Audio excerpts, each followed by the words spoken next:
সবাই বউকে নিয়ে বাড়ির ভেতর ঢুকে গেল, পিছু পিছু গেল মায়া। এসা সবার সাথে হেসে হেসে কথা বলছে, ছবি তুলছে।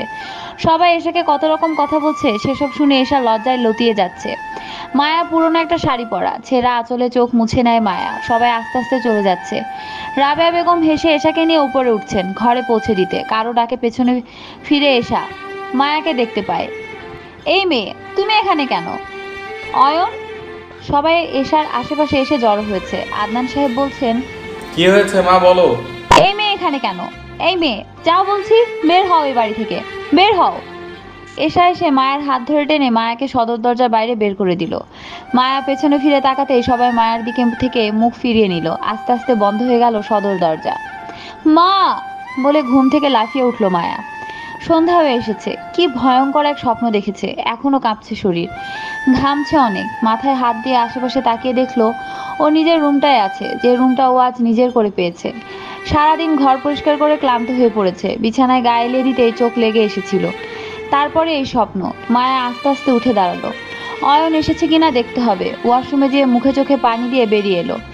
মনির রুমের পাশের রুমটায় এখন থেকে মায়া, তাই অয়নের রুমে যেয়ে খোঁজ নিতে হবে সে এসেছে কিনা। ধীর পায়ে অয়নের রুমে গেল মায়া। না, লাইট অফ, আসেনি। মাগরিবের আজান দিতেই নামাজ আদায় করে নিল মায়া। তারপর নিচে নেমে এলো। তাইবার মা, এই তাইবার মা। জি আফা। রাতের রান্নাটা আমিই করব। কিন্তু আমি থাকতে আপনি কেন রাঁধবেন? আপনি কাজগুলো করে নেন, আমি পরে রান্না করব। আচ্ছা বলে জমেলা বেগম চলে যায়। ওনাকে গতকালই নিয়ে এসেছে মুন্নি। রাবেয়া বেগম বলে গেছিলেন, মুন্নির মাথায় একটু তেল দিয়ে দাও না। মুন্নি সোফা মুছছিল, উঠে যেয়ে তেল নিয়ে এসে মাথায় তেল দিতে বসলো। তেল দিচ্ছে আর নানান রকম গল্প বলছে মুন্নি। আর মায়া হেসে দিচ্ছে। এমন সময় বাড়িতে ঢুকলো অয়ন। কিছু না বলে সোজা ওপরে চলে গেল।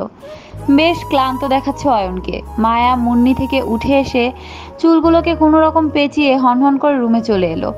অয়ন এসে বিছানায় গায়ে এলিয়ে দিয়েছে। বাবা মা যাওয়ার পর দিন থেকে অফিস জয়েন করেছে। একা হাতে সব সামলাতে হচ্ছে। বেশ ধকল যাচ্ছে অয়নের। মায়া অয়নের কাছে এসে জুতো জুড়ো খুলে দিল। টেবিল থেকে পানি এগিয়ে দিল অয়নের দিকে। অয়ন উঠে সোজা হয়ে বসে পানি খেয়ে নিল। কিছু খাবেন? নিয়ে আসবো? না, আমি একটু রেস্ট নিব। আচ্ছা বলে মায়া রুম থেকে বেরিয়ে এলো। অয়ন বারান্দায় এসে সিগারেট ধরালো। ক্লান্তি আর এশার ফোন না ধরা দুটো যেন পাগল করে দিচ্ছে অয়নকে। সমানে সিগারেট টানছে অয়ন। কতদিন পর আজ সিগারেট ধরালো জানা নেই অয়নের। মায়া অয়নের জন্য ব্ল্যাক কফি করে নিয়ে উপরে আসতেই ফোন বেজে উঠলো অয়নের। অয়ন রুমে এসে কল রিসিভ করলো। আদনান সাহেব কল দিয়েছেন। হ্যালো বাবা। হ্যালো, কেমন আছিস? ভালো। মনির কি অবস্থা? সাবিনা এখন সুস্থ, তবে আমাদের আরো 15 দিন এখানে থাকতে হবে। ওকে কিছু থেরাপি দেওয়ার হবে তাই। ও আচ্ছা, তাহলে হসপিটাল থেকে হোস্টেলে পৌঁছে আমাকে কল করো, আমি মনির সাথে কথা বলবো। আচ্ছা, মায়া মা কি করে, ভালো আছে তো? খেয়াল রাখছিস তো? অয়ন মায়ার দিকে তাকালো। একবার টি টেবিলে মগটা রেখে মুখে আঁচল দিয়ে সমানে কাশছে মায়া। হ্যাঁ, ভালোই আছে। বলেই অয়ন সিগারেট শেষে টান দেয়। আচ্ছা রাখছি, পরে কথা হবে। বলেই আদনান সাহেব কল কেটে দেয়। অয়ন সিগারেটটা ফেলে মায়ের কাছে এসে দাঁড়ায়। সিগারেটের ধোঁয়ায় খারাপ লাগছে? প্রশ্ন করে ওঠে অয়ন। হ্যাঁ, খুব কষ্ট হয়। মায়া খুব করুণ কণ্ঠে উত্তর দিয়ে রুম থেকে বেরিয়ে যায়। অয়ন কফি হাতে বারান্দায় চলে যায়। কাল অনেক কাজ। কাল ডিভোর্স পেপারটা দেবে উকিল আঙ্কেল ভেবেই দীর্ঘ শ্বাস ছাড়লো অয়ন। এদিকে মায়া নিজের রুমে যেতে দেখলো ওর ফোন বাজছে। বেশ অনেকগুলো কল এসেছে আননোন নাম্বার থেকে। মায়া কল রিসিভ করে সালাম দিল। হ্যালো, আসসালামু আলাইকুম। ওয়ালাইকুম আসসালাম। জি, আপনি কি মিসেস আবির চৌধুরী বলছেন? মায়ার সাথে সাথে না বলে দেয়। পরক্ষণে মনে পড়ে যায় অয়নের নাম তো আবির চৌধুরী অয়ন। বিয়ের দিন শুনেছিল। হ্যাঁ আমি, জি বলুন। আপনার মা 119 নম্বর কেবিনের পেশেন্ট, উনি আপনার সাথে দেখা করতে চায়। আপনি একবার কাল সকালে আসুন। জি আচ্ছা, ধন্যবাদ। কল কেটে রুম থেকে বেরিয়ে যায় মায়া। গতকালই তো গেল মায়ের কাছে, আজ আবার কিছু হয়নি তো ভেবেই রান্নাঘরের দিকে গেল মায়া। অয়নের পছন্দের গরুর মাংস ভুনা খিচুড়ি বসিয়ে দিল।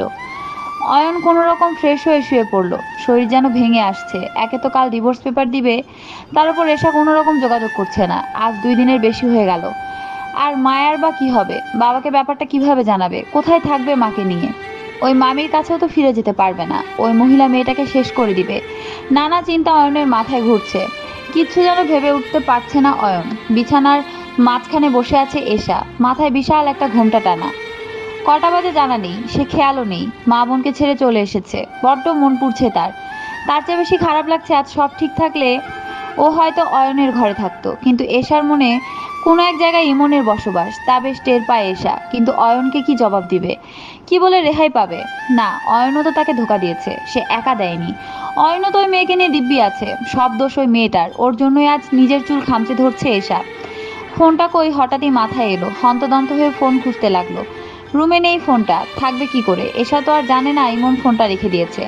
ইমনের আসার শব্দে আবারও আগের মতো বসে যায় এশা, দরজা বন্ধ করে এশার পাশে বসে ইমন। মায়া রুমে এসে দেখে অয়ন মাথায় হাত দিয়ে শুয়ে আছে, কপাল কুঁচকে। মায়া অয়নের পাশে এসে দাঁড়ালো। চলুন, খাবেন? চলুন। আমি খাবো না। না খেলে শরীর খারাপ করবে আরো, পরে না হয় মাথা টিপে দিব। মায়া, তুমি কি এই সংসারটা নিজের মনে করছো? কিছুটা শান্ত হয়ে যায় মায়া, দীর্ঘ শ্বাস ছেড়ে বলল, না, তবে দায়িত্ব পালন করছি, হয়তো তুলে দিতে হবে অন্য কাউকে। তখন তোমার কি হবে? সব সময় অস্তিত্বহীন ভাবেই সবখানে ছিলাম, কখনো মামির কাছে, কখনো মায়ের কাছে, এখনো তেমনই আছি। তাই কি হবে ভাবিনি। তোমার অধিকার ছেড়ে দেবে তুমি? যে অধিকার কখনো পাইনি সেটা ছেড়ে দেওয়ার কি কিছু আছে? কোথায় থাকবে মাকে নিয়ে? কথাটা খুব আঘাত করে মায়াকে। সত্যি কি তাহলে চলে যেতে হবে তাকে? সে যে মাকে কথা দিয়েছে, যাই হয়ে যাক না কেন, কখনো এই সংসার ছেড়ে চলে যাবে না। মায়া, হুম, কিছু বলছো না যে? হয়ে যাবে কিছু একটা। মাথা টিপে দিবে? বসবো বিছানায়? মায়া অয়নের মাথা টিপে দিতে শুরু করে। কিছু সময়ের মধ্যেই ঘুমিয়ে যায় অয়ন। মায়ারও চোখ লেগে এসেছিল। হঠাৎই অয়নের গরম নিঃশ্বাস পেয়ে লাফিয়ে ওঠে। ঘড়িতে অনেক বাজে, আজ এশার নামাজ পড়া হয়নি। মায়া দ্রুত নিচে নেমে গেল। অয়নের জন্য প্লেটে খাবার বেড়ে উপরে চলে এলো, ডাকতে শুরু করলো অয়নকে। ঘুম নিয়ে কোনো রকম উঠে বসলো অয়ন। কি হয়েছে? ফ্রেশ হয়ে আসুন, খেয়ে নিন। খাইয়ে দাও। খাইয়ে দাও বলে অয়ন হেলান দিয়ে শুয়ে পড়ে। আমার হাতে খাবেন? মায়া বেশ খুশি হয়ে খাইয়ে দিতে শুরু করে অয়নকে, আর ঘুম নিয়েই খেয়ে নেয়। আর খাবো না। আরেকটু? তুমি খেয়ে নাও আর মাথা টিপে দাও। মায়া খেয়ে নিয়ে অয়নকে ঠিক করে শুয়ে দেয়, আর মাথায় হাত বুলাতে বুলাতে একসময় নিজেও ঘুমিয়ে পড়ে। আবার ওই একই স্বপ্ন দেখে মায়া। 9টা বাজে, এশা এখনো ঘুমোচ্ছে। ইমন সেই কখন উঠে গোসল সেরে ঘোরাঘুরি করছে। এশাকে ডেকেছে বহুবার, সারা শব্দও করেনি। ঈশিতা এসেছে, ডেকেছে কয়েকবার। আজ বউ ভাত, বাসায় অনেক মেহমান। বউ এত বেলা করে ঘুমোচ্ছে তাই দেখে কানাঘুষো শুরু হয়ে গেছে। ইমন এশাকে খুব করে ডেকে তুললো, নিজে নিয়ে ফ্রেশ করিয়ে দিল। 1 ঘন্টা পর রুম থেকে বের হলো এশা। সবার সাথে বেশ ভালো ব্যবহার করেই কথা বলে। সকাল সকাল মায়া চলে এসেছে মায়ের কাছে। অয়ন অফিস যাওয়ার সময় নামিয়ে দিয়ে গেছে। সোজা মায়ের রুমে গিয়ে বসলো মায়া। মাইমুনা শেখের শরীরটা ভালো লাগলেও ওনার মন শান্ত নেই। ওনার কেন যেন মনে হচ্ছে উনি মারা যাবেন। 1:30 নাগাদ মায়ের থেকে বাড়ি চলে আসে মায়া। ওনাকে আজ বিকেলে নতুন বাড়িতে শিফট করা হবে, যেখানে মায়ার মামা মামিকে রেখেছেন আদনান সাহেব। তবে উনি যেতেই রাজি হচ্ছেন না। কলেজ থেকে ফিরেছে মায়া, মাঠ থেকে সোজা কলেজে চলে গিয়েছিল। বাড়ি ফিরে বেশ ক্লান্ত লাগছে, তাই ফ্রেশ হয়ে শুয়ে পড়লো। আঙ্কেল, আর কবে? 16 দিন যাবত এই কথাই শুনছি। রিল্যাক্স মাই সান, আর একটা দিন ওয়েট করো, পেয়ে যাবে। আরো একদিন? খুব তাড়াহুড়ো? না, ঠিক তা না। আচ্ছা, তবে আজ এসো। জি আঙ্কেল। অয়ন বেরিয়ে যেতেই উকিল মোসাইদ আঙ্কেল কল দিল আদনান চৌধুরীকে। আসসালামু আলাইকুম ভাইজান। ওয়ালাইকুম আসসালাম। বলো মুসা ভাই, ওয়ন তো আজও আসছিল। কি বলে দিছো? বলছি আগামীকাল দিব। আরে আরও 1 সপ্তাহ বলতে কি করে? যে পরিমাণ তাড়াহুড়ো। আমি আসার আগে ডিভোর্স পেপার মায়া সাইন করলে তো প্রবলেম। ভাই ডোন্ট ওয়ারি, 6 মাস লাগবে ডিভোর্স হতে। বুঝছি, তবে অন্য একটা প্রবলেম আছে। আচ্ছা রাখছি তবে। জি আসসালামু আলাইকুম। ওয়ালাইকুম সালাম। সাবিনা বেগম বেশ সুস্থতা বোধ করছেন। উঠে দাঁড়াতেই কেউ একজন, আহা, কি করছেন? উঠে দাঁড়াবেন না? আপনি এখনো অসুস্থ? পেছনে তাকালো সাবিনা বেগম। লম্বা মতন একজন লোক, দেখেই বোঝা যাচ্ছে ডক্টর। চুলগুলো ছোট করে কাটা, নাকের বাপাশে বড় তিল। চেনা লাগলেও ঠিক করে বলতে পারছে না ঠিক কে। সাবিনা বেগম না চিনলেও তিনি বেশ চিনে ফেললো। শাহানা, তুমি এখানে? সাবিনা বেগমের দিকে এগিয়ে বলল লোকটি। খোরশেদ, তুমি? 22 বছর পর তোমার দেখা পেলাম। তুমি এখানে? তুমি বেঁচে আছো? তুমি বেঁচে আছো তাহলে এতদিন কেন দেখা করলে না? আমার মেয়ে কই খোরশেদ? তুমি কি আমেনা আপার কাছে রেখে এসেছো ওকে? ওরা কোথায় সবাই? কি নাম রেখেছো আমার মেয়ে? ও কোথায় খোরশেদ? ও কোথায়? একদমে কথাগুলো বলে কান্নায় ভেঙে পড়ে সাবিনা বেগম। খোরশেদ আলম সাবিনা বেগমকে হালকা করে জড়িয়ে নেয়। শান্ত হও শাহানা, তুমি শান্ত হও। সাবিনা বেগমকে বসালো বেডে। সাবিনা বেগম দূরে ঠেলে দিলেন স্বামীকে। মেয়ে জন্ম নেওয়ার দিনই তিনি মেয়েকে নিয়ে চলে গিয়েছিলেন। আজ 22 বছর পর দেখা পেলেন। রাগ, অভিযোগ, অভিমান পাহাড় করে নিয়েছে সাবিনা বেগমের মনে। খোরশেদ আলম বলতে শুরু করলেন কাহিনী। কেন আছে এখানে? কেন বাংলাদেশ ছেড়ে পাড়ি জমিয়েছিল লন্ডন? সেই ভয়ঙ্কর দুর্ঘটনার কথা। যাই বল, ব্ল্যাকমেল হোক আর যাই হোক, তুই তোর ভালোবাসা পেয়েছিস, আর অয়ন মায়াও ভালো থাকবে। ছোট মেয়েটা খুব ছোট থেকে কষ্ট সহ্য করে চলেছে, এখন না হয় একটু সুখের মুখ দেখবে। তোরা যদি সেদিন হেল্প না করতি তাহলে আজ এশাকে নিজে করে পেতাম না। অসংখ্য ধন্যবাদ তোদের, আর সবচেয়ে বেশি অবদান আদনান আঙ্কেলের। ইমন, মাহিন, আলিফ, অদ্রি সবাই বসে গল্প করছে আর সিফাত আসার অপেক্ষায় আছে। সিফাত ওদের আরেক বন্ধু, আজই ফিরবে আমেরিকা থেকে আর জয়েন করবে ইমনের বৌভাত। এসা যাচ্ছিল কোনো একটা জায়গায়, শুনে নেয় ওদের সব কথাটা। আগুনে পড়বে নাকি পানিতে পড়বে এই অবস্থা এখন এশার। এত বড় ধোকা, এই ইমনকেও তো পরে দেখে নিবে, আগে মায়ার কিছু একটা করে নেই।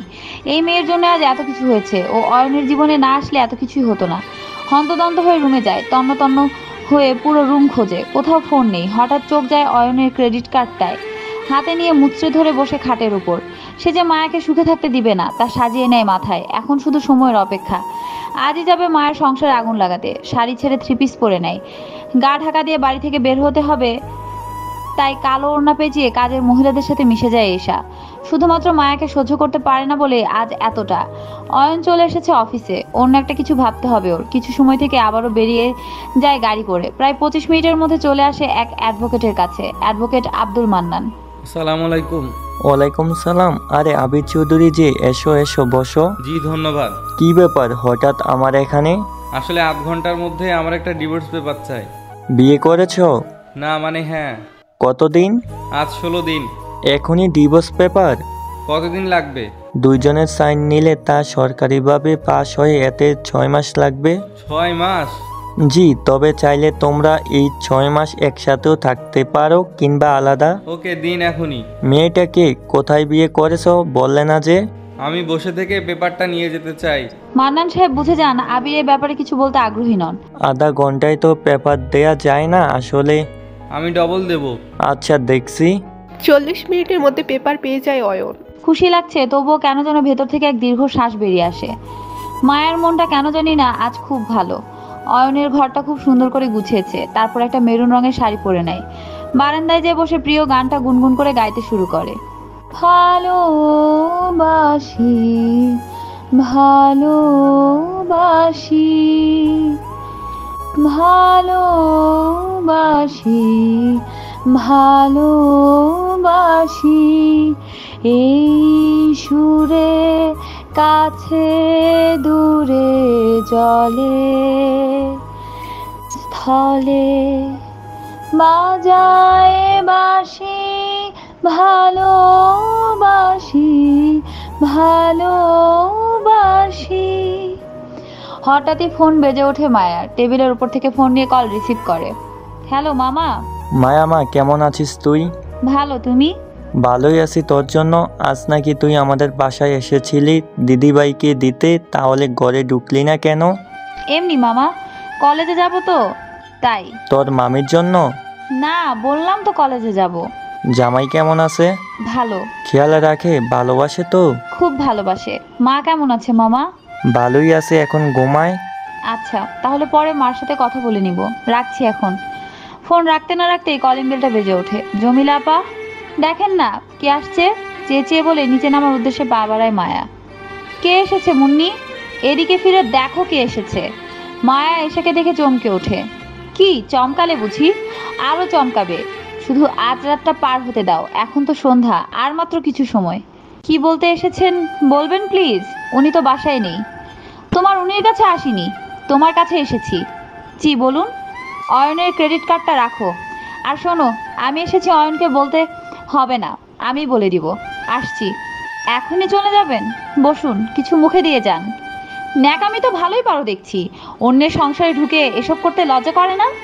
এ কথাটা আমাকে নয়, আপনাকে মানায়। কারণ সংসারটা আগে আমার হয়েছে, তারপর আপনার হবে, তাই ভেবে বলুন।